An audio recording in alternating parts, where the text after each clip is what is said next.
Today's live stream is on the topic of what are the worst jobs for disabled people.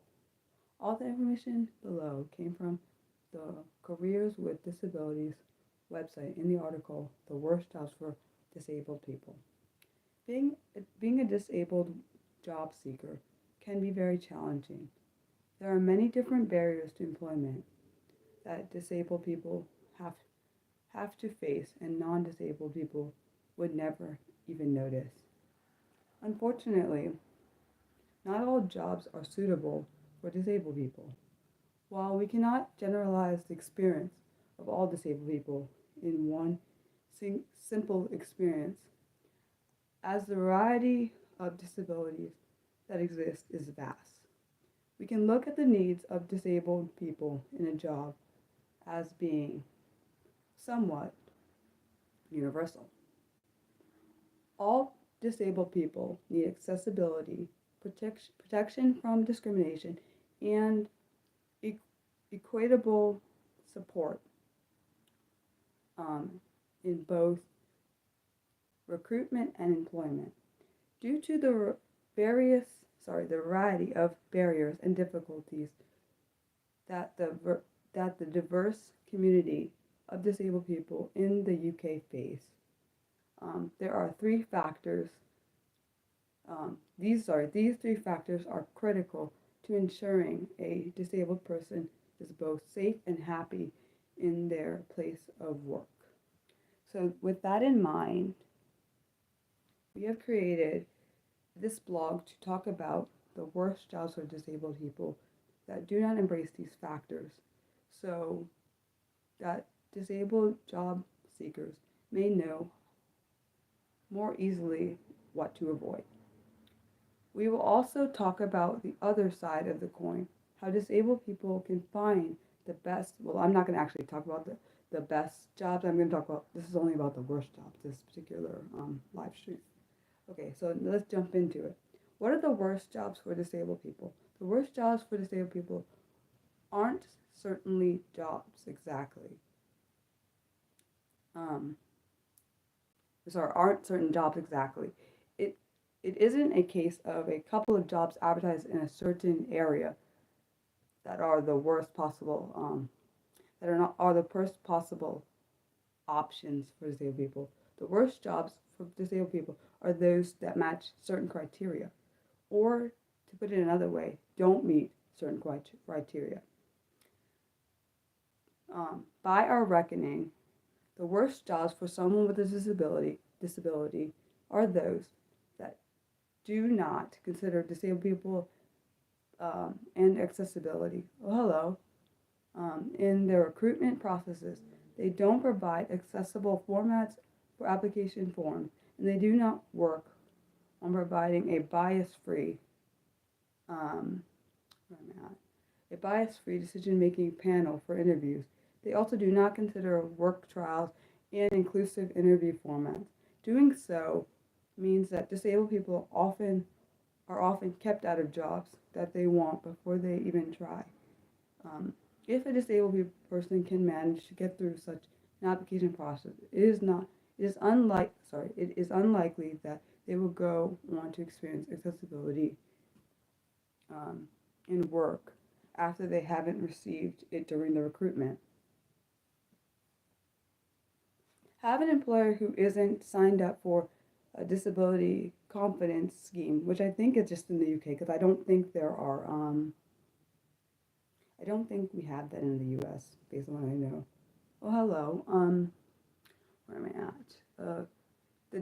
Being disability confidence is a great way for employers to learn how to work appropriately with disabled members of staff. It is also an effective way for employers to demonstrate to the public that they are committed to disability-friendly recruitment and employment. If you don't see this kind of disability confidence badge on an employer's job post, it is likely that this is not a good job for disabled people. Haven't made any physical accessible changes or updates to their work premises. If a workplace does not have a disabled parking um, or an elevator, which is called a lift in the UK, accessible toilets, and other critical um, amenities, is not a good job for disabled people. If an employer does not consider the physical needs of disabled people in their workplace before anyone requests these changes, it demonstrates that they do not have a disability friendly uh, sorry per perspective towards employment. And honestly, if you don't have a disability friendly perspective, it shows that if it's shown already before you even work there, it probably means just definitely don't work there. It doesn't currently have a disabled or diverse members in the staff. It tends not to be uh, coincidental if a workplace has a low equality, diversity, and inclusion figures. That means that either disabled people have been left working at their post due to discomfort or discrimination, or that the employer does not make an effort to recruit in an accessible way. It could be both factors. It's always a good this is always a good sign if you see other disabled people already working in the place of employment or and leaving good reviews of their time working there. And if you don't see that, most likely it means the place is probably not a good place for you because it means it's not diverse and it means that you're probably going to have a lot of your environment. It's not going to probably be a um, it's probably not going to be a disability friendly environment.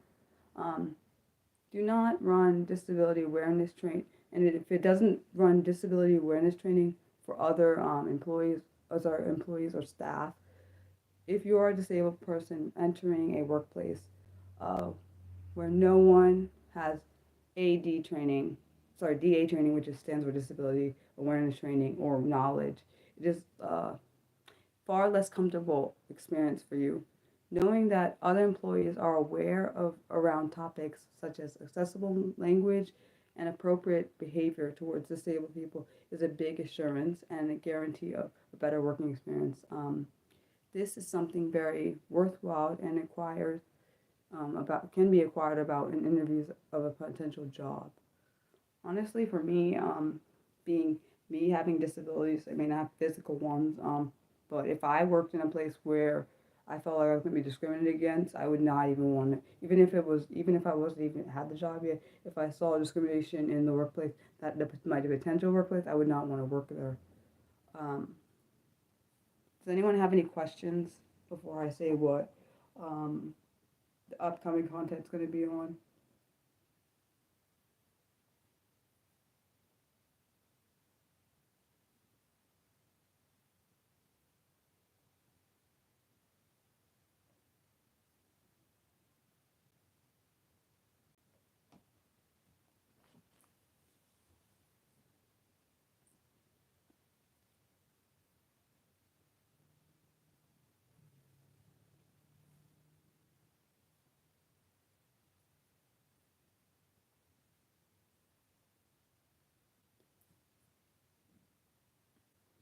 Does anyone have any questions before I say what next week's content is going to be on?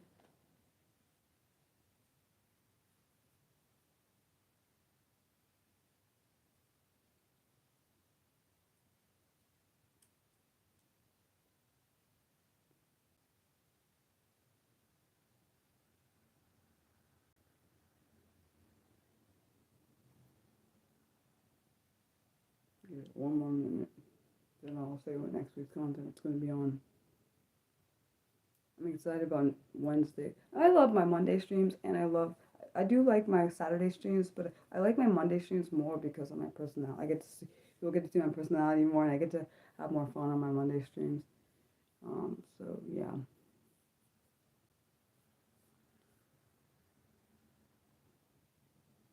Okay. So I'm assuming no one has questions. So the next fun unscripted live stream, which is on Monday, February 3rd at 6 p.m. Eastern. The topic is decided by my community. And then A special live stream to celebrate reaching 1,200 subscribers will be on Wednesday, February 5th at 2 p.m. Eastern, and that'll be on the topic of the game Never Have I Ever, and that's going to be an appropriate questions only. Of course, my community can ask questions they want to. I'm going to ask questions. We'll see how that goes. And then the next scripted live stream will be on Saturday, February 8th at noon Eastern, and it'll be on the topic of what are the best jobs for disabled people. Thanks for watching. Love you guys. Bye.